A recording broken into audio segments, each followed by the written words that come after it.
Assalamualaikum warahmatullahi wabarakatuh. Waalaikumsalam. Sahabat amanah yang saya hormati, rahimakumullah. Pada saat ini kita ambil satu judul yang cukup eksklusif, yaitu tentang zikir sejak dini. Nah, ini adik-adik terutama yang muda, kaum milenial, itu mungkin menganggap zikir itu hanya dilakukan oleh kaum tua, ya. Apakah benar bahwa zikir itu hanya milik orang-orang tua yang ada di mushola dan masjid, ya, ketika salat, ya. Kemudian antara maghrib dan isya itu saja? Nanti kita dengar dari dua narasumber kita yang terpilih yang kami hadirkan di studio pada hari ini. Yang pertama, mari sama-sama kita perkenalkan, yaitu Saudara Erdi Nasrul, ya. Beliau ini adalah seorang wartawan senior yang juga seringkali oleh teman-temannya disebut sebagai ustadz, penulis buku, banyak memberikan tausiah-tausiah yang menarik untuk kaum milenial terutama. Bagaimana pendapat dan opini beliau ini tentang zikir? Zikir sejak dini itu artinya zikir untuk kaum milenial, ya, untuk anak muda. Jadi filosofinya seperti apa, mohon dijelaskan nanti. Di kanan saya ada, kalau tadi saya katakan bahwa filosofi zikirnya, ini praktek zikirnya di pesantren. Saya perkenalkan dulu, beliau ini namanya Fathur Rahman Karyadi, seorang mahasiswa lulusan UIN Jakarta, dan ahli dalam soal studi teks, karena beliau ini filolog, ya, ahli studi teks, ya, studi manuskrip, ya, studi manuskrip, ya, dan sudah menghasilkan beberapa buku seperti narasumber kita yang pertama juga seorang editor, seorang penulis, ya. Mari sama-sama kita dengar, kita berbicara dengan mengambil tema zikir sejak dini. Nah, pertama-tama mungkin harus kita pahamkan dulu zikir itu apa, ya. Zikir itu satu kosakata yang ada di dalam Al-Quran, ya. Bagaimana cara mengamalkan zikir itu adik-adik milenial, ya, terutama yang biasa juga memulai zikir di antara maghrib dan isya, yaitu bainal isya'ain, itu salah satu bagian daripada zikir yang sering dibaca oleh anak-anak santri, ya, yang sudah terbiasa terdidik dengan itu. Di dalam Al-Quran disebutkan beberapa kali tentang zikir ini. Antara lain disebutkan fadhkurullaha dzikran katsira, ya. Maka sebutlah nama Allah itu, ya, dengan sebanyak-banyaknya. Katsira itu jadi secara kuantitatif banyak, ya. Artinya nggak terbatas. Nah, nanti kita dengar dari kedua narasumber mengapa ada pembatasan zikir, ya.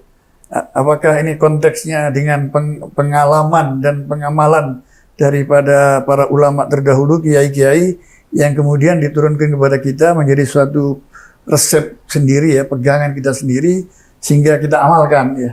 Tapi secara umum tadi saya katakan Al-Quran itu menyebutkan berzikirlah, kamu sebutlah nama Allah itu sebanyak-banyaknya tanpa ada batasnya. Nah, kemudian ada soal waktu juga tidak dibatasi. Sebutlah nama Tuhan itu antara pagi dan sore, ya. Kemudian disebut kapan saja nama Allah itu akan menjadi suatu amalan yang baik, ya. Nah, zikir di dalam bahasa Arab itu bisa berarti mengingat, ya. Bisa juga berarti menyebut. Bagaimana mungkin orang mengingat tanpa menyebut? Mengingat saja tidak menyebut namanya itu sama dengan kita tidak lengkap melakukan zikir sebagaimana yang menjadi tuntunan Nabi besar Muhammad SAW. Nah, nanti kita akan mendapatkan penjelasan zikir yang efektif itu, ya, seperti apa? Apakah mengingat kemudian menyebut, kemudian apalagi nanti ditambahkan kita mengamalkan isi zikir kita itu, mengingat nama Allah, ya Rahman, ya Rahman, ya Rahman, ya Rahim, ya Rahman, ya Rahim. Kemudian kita menyebutnya dengan lafaz kita.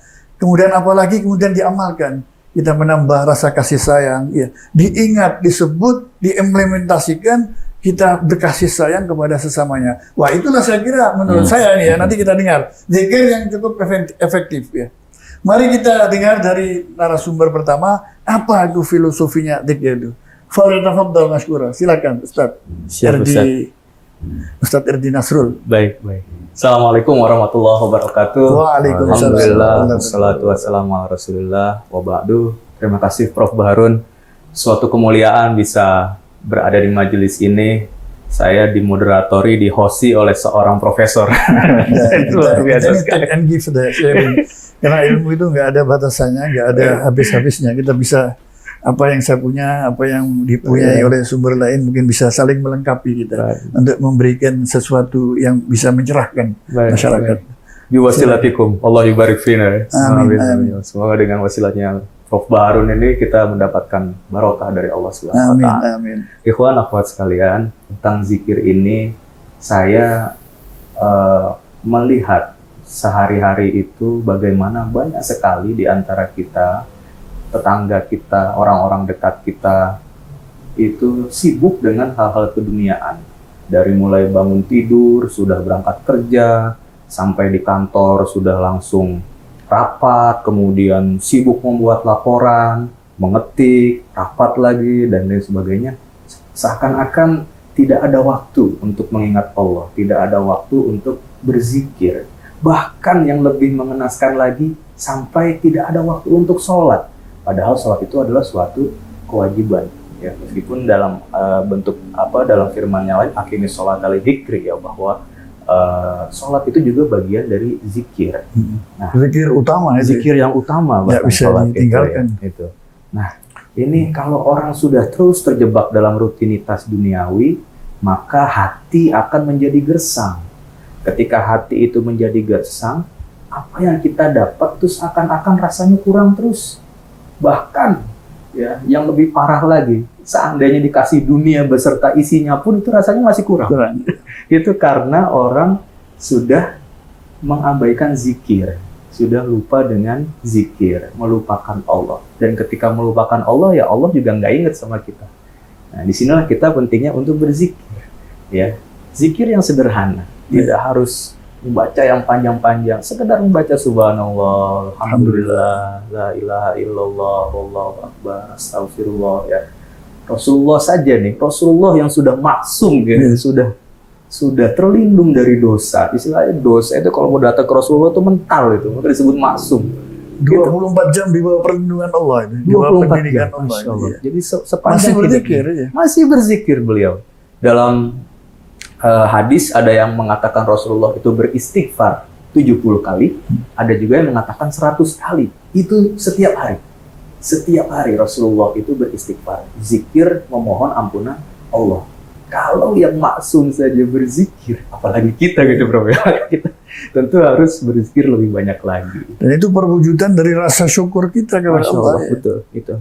Jadi kita harus bersyukur, ya antaranya dengan zikir. Buat apa sih zikir itu dan macam-macamnya kayak apa? Nah, ini ada pendapat dari Syekh Al-Imam Abu Hasan Ali Asyadzili. Beliau mengatakan ada 4 macam zikir itu. Pertama, zikirnya orang awam. Dia zikir yang sekedar mengingat Allah. Jadi ketika ada peristiwa subhanallah, alhamdulillah, tiba-tiba terhentak ngomong seperti itu. Itu zikirnya orang awam. Zikir yang kedua, itu adalah zikir untuk mengingat betapa pedihnya azab Allah dan betapa nikmatnya anugerah Allah. Jadi ketika mendapatkan nikmat, kita berzikir. Ketika mendapat musibah, kita berzikir. Yang kedua. Yang ketiga adalah zikir untuk mengingat betapa agungnya Allah dan betapa rendahnya kita. Itu yang ketiga. Sedangkan yang keempat adalah zikir agar Allah mengingat kita. Nah, itu Syekh Abu Hasan Ali Asyadzili punya pengalamannya sendiri. Kalau beliau itu kan terkenal dengan kumpulan zikirnya yang panjang ya, katakan dengan sebutan hizib ya. Hizib beliau itu luar biasa. Bahasanya indah sekali ketika memohon kepada Allah itu. Nas'alukal ismata fil harakat was sakanat wal kalimat wal iradat wal khotorati minasyukuki wazunun. Ya, jadi meminta perlindungan Allah dari dosa dalam setiap gerakan, dalam setiap ketenangan, dalam setiap kalimat yang kita ucapkan. Itu Syekh Abu Hasan Ali Asyadzili Al-Hasini memohon perlindungan Allah supaya semua itu terhindar dari dosa. Nah, itu salah satu contoh zikir yang kita lakukan sehari-hari. Gitu, Prof. Baik, ya. Sekarang apakah zikir itu sebagai ungkapan tadi saya sebutkan dulu hamba yang bersyukur. Hamba yang bersyukur. Jadi di luar salat ya.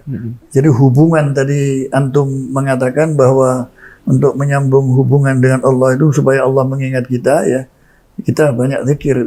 Ya. Semakin kita sedikit zikir ya, kemungkinannya untuk kontak itu harus diperbarui terus gitu. Harus diperbarui terus, betul sekali. Kalau dalam tradisi antum sebagai Alawiyin pasti mengenal yang namanya Al-Imam Al-Faqih Al-Muqaddam. Masya Allah, Muhammad bin Ali Ba'alawi ya.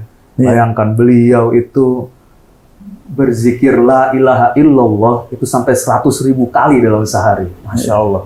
Dan pernah saking nggak mau putusnya. Saking nggak mau putusnya. Bahkan pernah suatu ketika anak beliau yang bernama Ali Al-Buyur itu mengikuti bapaknya ini lagi jalan kemana. Sampai di depan lautan, Al-Faqih Al-Muqaddam itu berzikir la ilaha illallah gitu ya.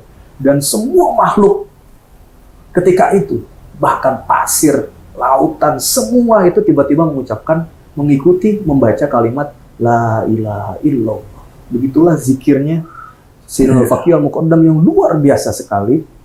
Ya, begitu kita mengingat Allah ya, maka makhluk itu semuanya pun akan mengingat kita dan Allah pun pasti akan mengingat kita. Itu contoh zikir yang luar biasa dari Al-Faqih Al-Muqaddam. Sehingga beliau mendapat gelar Al-Ustadzul A'zam. Al-Ustadz Al-Azam, guru yang paling besar, paling agung. Paling agung, guru yang paling agung. Masya Allah, Ustadz Al-Azam. Al-Faqih Al-Muqaddam. Al-Faqih Al-Muqaddam. Iya, yang melahirkan Alawiyin sekarang, anak cucunya Alawiyin Durriyah sekarang. Zuriyat Rasulullah. Dari bersambung ke sana itu. Betul.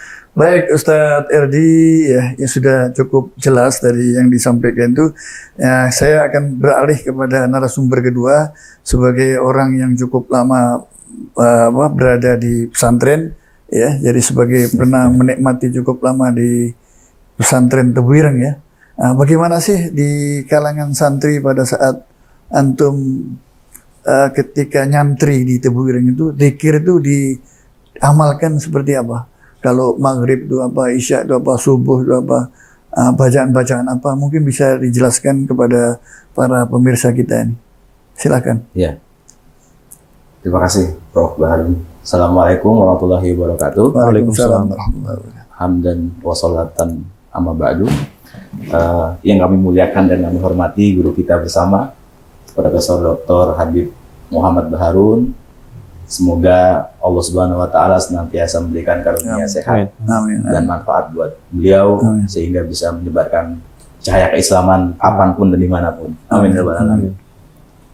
Ustaz Erdi luar biasa pemaparannya, bikin saya jiper gitu ya. Apa yang beliau paparkan dan juga Prof. Baharun sampaikan tadi adalah konsep yang sangat-sangat mendasar dan spiritual gitu ya bagi kita semuanya. Tadi Prof. Muhammad Baharun telah menjelaskan, bertanya kepada saya tentang praktek berzikir di pesantren gitu, Prof. Ya. Selama itu bagaimana yang diikuti? Kalau boleh saya melakukan kontemplasi begitu, di pesantren itu sebenarnya ada dua pola zikir. Yang pertama adalah formal dan informal. Yang formal ini, formalnya seperti apa? Yang formal ini biasanya ada imamnya, Prof. Ada yang ustadznya lah yang membimbing. Berarti zikirnya bareng-bareng ya? Bareng-bareng bersama jamaatan gitu ya. Jamaatan, ya. Seperti halnya di Tebuireng sendiri, ketika saya nyantri di sana itu, setelah sholat subuh berjamaah, di samping ada aurat ba'da sholat, al-mafrudah, juga ada tambahan, ini yang khas bagi saya adalah membaca surat waqiah bersama-sama. Jadi semua jamaah itu membaca surat waqiah dengan dipimpin oleh imam. Malam itu? Habis subuh, Prof. Oh, habis subuh. Habis subuh. Setiap pada subuh. Setiap pada subuh. Jadi minimal ya bagi santri Tebuireng itu, dia ketika sudah menjadi alumni, dia hafal al-waqiah. Masya Allah, Masya Allah. Karena memang khasiatnya banyak, Prof. Ya. Betul, betul. Banyak sekali hadis-hadis fadhailul amal yang menyangkut tentang surat al-waqiah ini. Dan ternyata memang setelah jadi alumni kita juga merasakan manfaatnya gitu. Kemudian juga ada sholat duha, ada zikirnya juga. Kemudian zuhur, meskipun di sekolah ya, bukan di pesantren, itu juga ada auratnya. Sampai menjelang malam pun ada. Tadi Ustadz Erdi juga menjelaskan tentang hizib. Di Tebu Ireng juga ada bacaan hizib Asyadili. Namanya hizib Al-Falah. Oh, dibaca juga rutin. Iya, dibaca rutin. Dan ini yang mungkin kita sebut sebagai informal. Jadi boleh diamalkan, boleh tidak. Iya. Kalau tadi kan formal, benar-benar santri juga harus ikut gitu. Nah, ketika informal inilah kemudian santri mulai punya kebebasan begitu ya. Artinya dia boleh melakukan dan mencari guru siapa saja untuk menjadikan aurat al-yaumiyah gitu ya. Sehari-harinya. Ada juga yang istilahnya al-aurat al-usbu'iyah, mingguan gitu. Nah, ketika ada kebebasan inilah kemudian santri punya kreativitas, yaitu menjadikan mata pelajaran itu sebagai zikir, Prof. Misalnya, Apa misalnya? ada kewajiban untuk menghafal jurumiyah, Iya. kemudian imriti, Iya. nadoman alfiyah. Masya Allah. Itu yang mungkin di negara Arab sendiri hanya sebagai panduan kebahasaan gramatikal gitu. Iya. Tapi di pesantren itu dihafal gitu. Iya, Pak. Jadi bait-bait Qala Muhammadun wa Malik itu dihafal Iya. dan itu menjadi auratnya dia, menjadi wiritannya, menjadi zikirnya dia. Sehingga meskipun secara konten mungkin itu bukan sunnah gitu ya, bukan tidak ada nasnya, tetapi itu adalah dalam rangka kreativitas santri biar dia nggak bengong gitu loh, biar dia nggak nganggur itu. Dengan adanya alamunallah dunufidun musnadu gitu, itu akan menjadi zikir yang santai dengan irama, juga boleh dengan gendangan. Iya. Bahkan ketika menyelenggarakan pertandingan sepak bola gitu, supporternya juga halo-halonya itu yel-yelannya itu bukan bahasa Inggris, bukan bahasa Indonesia, tapi alfiah disenandungkan. Dalam olahraga itu. Dalam olahraga, Bro. Ya, ini saya potong dulu ya, sebagai ilustrasi ya. Saya pernah mendengar ada di cerita-cerita, kisah-kisah tasawuf itu ya. Itu orang-orang ahli sufi yang biasa dzikir itu kalau naik kendaraan, misalnya kereta api ya, itu bunyi jasjusnya itu di dalam hatinya itu la ilaha illallah, la ilaha illallah, la ilaha. Jadi bunyi kereta api itu sudah dirasakan sebagai zikir juga. Sehingga dia mengikuti irama kereta api, bunyi kereta api itu, suara kereta api itu dibarengkan dengan zikir yang dia baca. La ilaha illallah, la ilaha illallah, la ilaha illallah, la ilaha illallah. Jadi seperti itu. Iya, lanjut seperti itu. Jadi menarik tadi itu ilustrasinya bahwa sampai pada olahraga pun karena sudah terbiasa zikir itu disenandungkan anunya itu munajat zikirnya itu ya. Iya. Bahkan ketika misalnya ada momen-momen tertentu, malam Jumat misalnya, Iya. di Masjid Tebu Ireng juga selain membaca Yasin dan tahlil, itu juga ada yang namanya Maulid Diba, Maulid Barzanji, iya. juga ada Sibtul Duror. Dan itu para santri yang mungkin secara lisan dia tidak fasih gitu ya, Iya. dia bisa berperan sebagai megang gendang atau krecekan gitu. Jadi semuanya bisa berperan. Bukan hanya mereka yang fasih, tetapi juga mereka-mereka yang mungkin keahliannya di bidang lain, musik atau yang lain sebagainya, dekorasi gitu, itu semuanya disinergikan untuk dalam rangka berzikir, bermaulid Nabi, dalam rangka juga zikro maulidi gitu, Bro. Mengenang kembali spirit perjuangan Nabi bagaimana dan bisa kita implementasikan. Iya, tadi disebutkan ya, itu ada yang formal, ada yang tidak formal. Apa ini ada hubungannya dengan yang diijazahkan dan belum diijazahkan? Itu bagaimana kalau di dunia pesantren? Ada betul. aurat ya, ada zikir-zikir yang ini diijazahkan untuk santri oleh kiainya.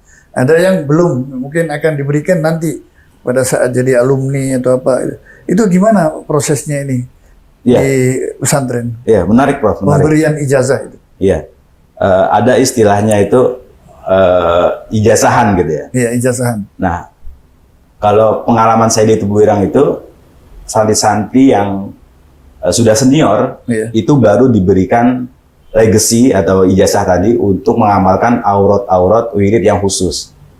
Misalnya di sana ada 3 tahap ya, kelas 1, kelas 2, kelas 3. Ketika kelas 1, aurat itu, wirid-wiridan itu tidak diberikan. Karena apa ya, mereka dalam tahap pengenalan, ya kan? Kemudian kelas 2 juga dalam tahap pendalaman. Nah, ketika sudah kelas 3, sudah senior, dia baru diberikan amalan khusus oleh gurunya untuk mengamalkan zikir-zikir itu. Karena memang dalam tradisi pesantren itu ada istilah sanad, Prof. Ya. Iya. Sanad bagaimana si guru, Transmisi keguruan. betul, transmisi Keguruan. keilmuan keguruan, sehingga genealogi keilmuan itu juga nyambung. Saya belajar kepada Gus Solah, kemudian Gus Solah belajar kepada ayahnya, ayahnya kepada kakeknya, sehingga Mutasalsil. Ya. semuanya bersambung, mutasil sanad gitu ya. Mutasil. Sehingga tidak ada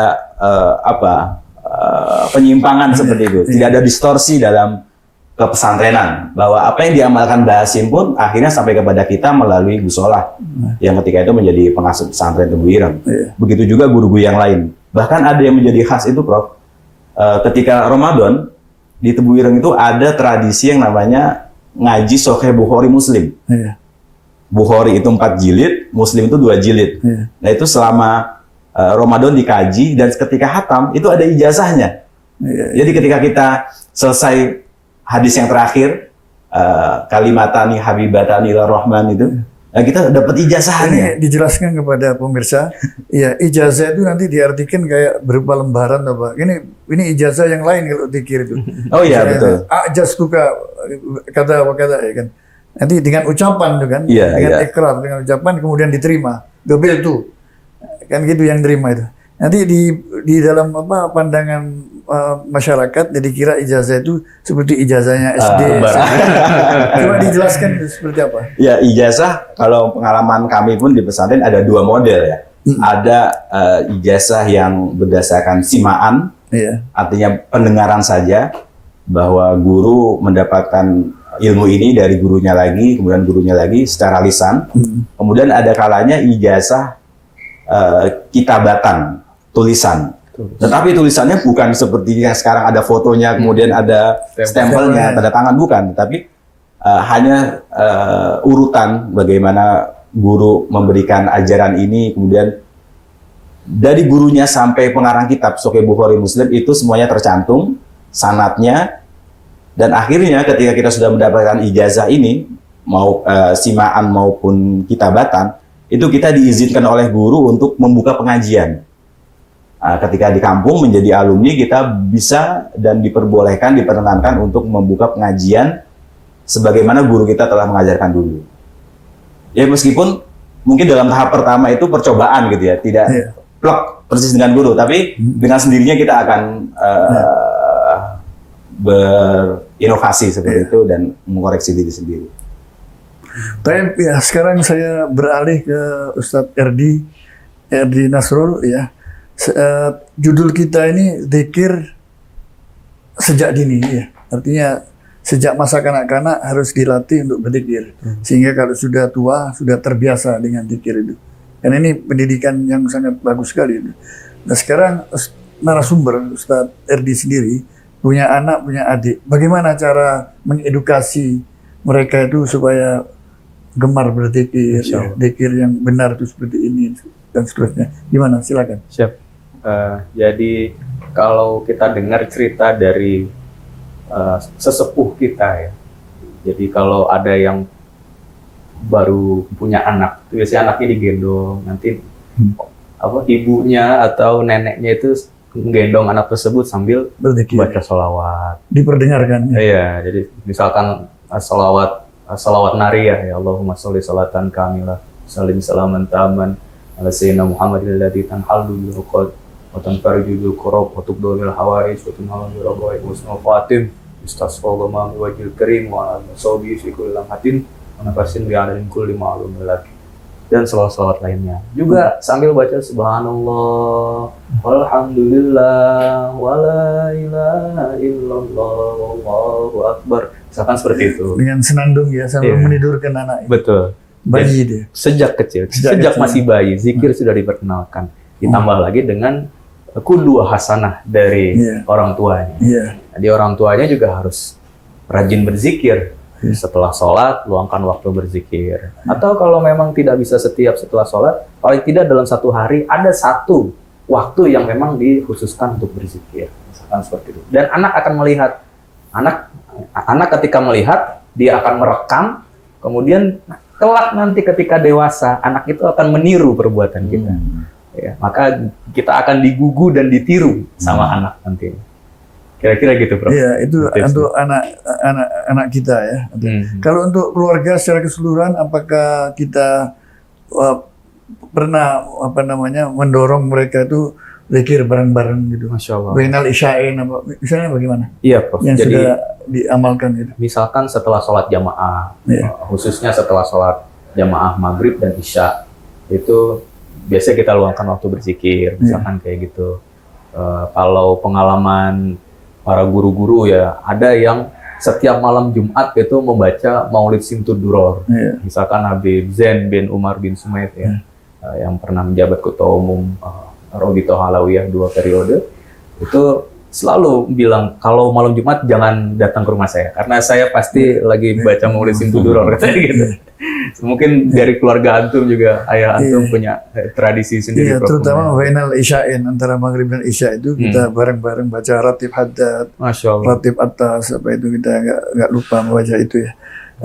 Kemudian yang ingin saya tanyakan lagi, ini dirutinkan apa? Karena begini ya, tadi antum menyebutkan habis sholat kita zikir. Kecenderungan anak-anak muda sekarang itu, walaupun sholat berjamaah, habis sholat tuh langsung Assalamualaikum warahmatullahi wabarakatuh, langsung. Ya, ini gimana cara mengatasi ini ya? Itu sampai sholatnya tuh dikasih julukan lancing, habis salam melencing, melencing tuh ngacir, kabur gitu ya. Nah ini padahal ini ba'da sholat itu ya, sholat fardu ya, itu momentum yang paling tepat untuk mendidik anak itu supaya jangan, walaupun nggak lama 10-15 menit, coba zikir lah. Yeah. Itu gimana itu? Oke deh, perlu ada sentuhan ya dari orang-orang tua. Entah itu orang tua kandung ataupun orang-orang tua di sekitarnya. Yang tidak mulai mengelus punggungnya, nak zikir dulu meskipun sebentar, dikalemin dulu aktivitasnya, ditenangkan dulu dirinya, kita zikir dulu. Awalnya zikir, zikir mengingat Allah. Nanti kalau kita sudah terbiasa, ya Allah akan memanggil kita dengan zikir itu. Mungkin itu pengalaman batinnya gitu, Prof. Misalnya kita terbiasa berzikir la ilaha illallah, maka suatu waktu kalau kita nggak menzikirkan itu hati itu rasanya beda. Nggak sreg. Kayaknya harus zikir nih, akan ada panggilan seperti itu, dan itu harus dilaksanakan. Kalau itu tidak dilaksanakan, maka zikir itu akan hilang, hati kita akan jadi mengeras nantinya. Gitu. Ada yang terbiasa zikir, misalkan rotib kayak tadi yang Prof. Barun bilang, rotib al-haddad, Masya Allah, itu ulama yang luar biasa. Rotib al-atos, rotib al-aidrus ya. Nah itu kalau diamalkan, itu zikir-zikir yang sederhana. Zikir yang sederhana sekali. Nah, cuman ada kumpulannya, ya meluangkan waktu, katakanlah 15 menit yang kita butuhkan untuk membaca rotib-rotib tadi. Ya, semua bersumber dari Al-Quran. Semua bersumber dari Al-Quran dan Sunnah. Ya, jadi sedemikian rupa dirangkai sampai menjadi sesuatu yang kita rasakan sendiri. Betul. Manfaatnya setelah baca itu. Betul. Manfaatnya itu ketenangan kita, ketenangan diri kita. Ya. Ala bidzikrillahi tatma'innul qulub. Betul. Dengan zikir kita tenang gitu. Betul, ketenangan. Hati. Imam Hasan al-Basri itu bilang ada 2 hadiah untuk orang beriman. Yang pertama itu adalah surga. Ya, kita udah tahu surga kayak apa, dijelaskan tajri min tahtihal anhar khalidina fiha abada dan lain sebagainya. Kemudian yang kedua adalah ketenangan. Ini bahasa yang sederhana sekali. Tapi coba bayangkan jika ketenangan Anda dicabut. Mau tinggal di mana aja itu nggak akan tenang hidup. Nggak enak tinggal sini, pindah. Begitu pindah, nggak enak tinggal sini, maunya pindah lagi dan sebagainya. Itu ketika ketenangan kita dicabut. Namun kalau ketenangan itu karunia yang luar biasa dari Allah Subhanahu wa taala Rabbul Alamin. Betul. Justru kita dalam keadaan hidup di tengah di tengah orang-orang yang zolim sekalipun, tapi kalau hati kita tenang, kita akan merasa aman di situ. Karena bisa jadi orang-orang zolim itu dia menzolimi orang-orang yang pendosa, bukan menzolimi kita. Itulah luar biasanya keajaiban dari zikir. Iya, menarik sekali ya. Sayang kita ini dibatasi waktu ya. Kita sudah di penghujung acara ini ya. Tapi sebelum ditutup, para pemirsa, kepada kedua narasumber, saya mau meminta closing statement yang kalimat-kalimat pendek sebagai pesan untuk kita semua. Saya mulai dari Ustadz Fatur Rahman Karyadi untuk memberikan kalimat-kalimat pendeknya sehubungan dengan zikir sejak dini. Falyatafaddal. Terima kasih Prof. Baharun. Yang saya pelajari di pesantren akhirnya bisa saya alhamdulillah lanjutkan menjadi alumni dan tetap dalam rangka berzikir itu tadi. Kami ingat bahwa dalam Al-Quran itu disebutkan zikir itu ada 3 model, yaitu alladzina yadhkurunallaha qiyaman wa qu'udan wa 'ala junubihim. Setidaknya bahwa zikir itu ada kalanya berdiri, kemudian duduk, dan ada kalanya berbaring. Sehingga kemanapun kita bertolak di muka bumi ini, kita tidak bisa berpaling dari Allah. Jadi dimanapun kita menghadap, ke timur, ke barat, ke utara, ke atas, bawah, selatan, semuanya, itu kita tidak bisa berpaling dari Allah, sehingga kita tidak bisa meninggalkan zikir. Baik zikir secara lisan, ucapan, kalimat-kalimat thayyibah, maupun zikir secara hati, zikir sirri, khafi, yang itu hanya kita ketahui dalam diri kita sendiri, hubungan kita kepada Allah. Kemudian yang terakhir adalah zikir secara fi'li, yaitu perbuatan kita. Bahwa dalam keseharian kita bekerja, kita mencari halal, mencari nafkah buat keluarga, itu juga dalam rangka berzikir, sehingga kita tidak melakukan aktivitas yang dalam rangka maksiat kepada Allah. Semoga apa yang kita obrolkan ini bisa bermanfaat. Amin. Dan terima kasih atas waktunya Prof. Baik, luar biasa sekali ini ya. Ini menyangkut tadi apa yang disampaikan sebagai closing statement Saudara Fathur Rahman Karyadi, itu para ulama di Hadramut Yaman sana itu sambil beliau itu para ulama, para sufi itu sambil menanak nasi, sambil membuat kopi, membuat teh, itu berzikir. Subhanallah, walhamdulillah, wa la ilaha illallah, wal akbar, jalan. Jadi nggak pernah lepas itu. Pakai pakaian, zikir terus. Jadi berhentinya itu barangkali kalau sudah waktu tidur. Jadi ini nggak lepas, berkesinambungan terus. Ini kan sesuatu yang luar biasa. Itu karena apa? Karena tadi yang sebagaimana disebutkan oleh narasumber pertama, dibiasakan, terbiasa, dididik sejak dini, maka akan ketika sudah anak-anak kita tuh sudah besar, sudah terbiasa dengan zikir itu. Baik, terakhir closing statement dari Ustadz RD Nasrul. Falyatafaddal. Ya. Rasulullah itu pernah bersabda bahwa zikir terbaik, ya, meskipun para nabi sebelum-sebelumnya itu, sebelum beliau sudah pernah berzikir, tapi Rasulullah SAW, Nabi kita, itu menganjurkan kita untuk berzikir la ilaha illallah. Maka kita baca la ilaha illallah dalam keseharian kita. Meskipun sambil zikri alam annahu la ilaha illallah. Itu tiap kali kalau kita tahlilan. Iya, dimulai dari itu. Ritual mendoakan orang-orang yang sudah meninggal itu biasanya yang mimpin afdol dzikri. La ilaha illallah. Itu sudah kita amalkan itu. Iya. La ilaha illallah itu kita amalkan dalam keseharian. Insyaallah nanti semoga ketika kita sakaratul maut pun kita mengakhiri hidup kita dengan ungkapan la ilaha illallah. Husnul khotimah. Husnul khotimah. Insyaallah kita wafat tutup usia dalam keadaan mengingat husnul khotimah, dan insyaallah surga balasan. Amin. Gabul insyaallah. Amin. Terima kasih luar biasa sekali dua narasumber kita ini, anak-anak muda, para ustadz muda. Terima kasih atas perhatian para pemirsa yarhamukumullah. Wabillahi taufiq wal hidayah. Wallahul muwaffiq ila aqwamit thoriq. Wassalamualaikum warahmatullahi wabarakatuh. Waalaikumsalam warahmatullahi wabarakatuh.